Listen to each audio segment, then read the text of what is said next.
So here behind me we have the National Sailing School, which is always packed full of activity all year long. So even in the winter, summer, whatever, everybody's always there. It's really busy. It's a great little hub of activity here in Dun Laoghaire.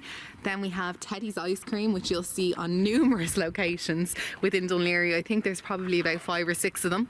So you can never go too far without getting an ice cream. And then we have one of the many yacht clubs. So we have 3 yacht clubs in total in Dun Laoghaire. And this is one of the first ones that you start off when you come into your journey on the West Pier. And then as you move down to the other pier, we come across the other yacht clubs. So you'll just see there. And then we have the beautiful Dun Laoghaire Bay. As I said earlier, home to all the gorgeous boats. As the Ambient Warrior, you know I love nature, exciting, I love animals, and Dun Laoghaire is just bursting with amazing wildlife. As you can see here, look at all these birds that you can see. Like, there's obviously your famous seagulls, but then there's like cool birds like, you know, your curlew, like that's kind of exciting. You know, your oyster catcher, who knew he was here. Let's see what else. Oh look, your razorbill, never even heard of him.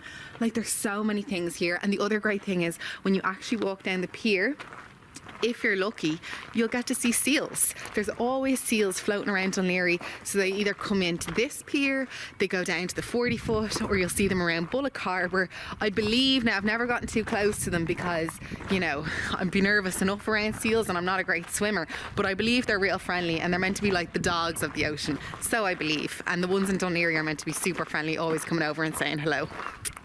So guys, what you'll find when you walk down the piers in Dun Laoghaire is that they can get really busy, especially on like Saturdays, Sundays, evenings, right? Now what I personally love to do is all along the piers, both the West Pier and, as I call it, the new pier, is there's these little crooks and crannies where you can actually just step in off the beaten track and you can just come to these gorgeous little quiet locations. See, there's nobody around and you can see Howth in the distance and it's just really chilled. You'll always find somebody just sitting around here just relaxing, and it's just this gorgeous calm sea. So you'll notice on both piers you can just walk in off the busy path and suddenly you're in total ambient tranquility. And here's some beautiful art from the locals. Absolutely stunning. I am only messing. There is actually loads of murals around Dun Laoghaire which we'll go and have a look at, which are really cool. Not saying this isn't cool, and I'm not saying this isn't amazing. I'm just saying there's some amazing ones that have actually been commissioned that we'll go and see later.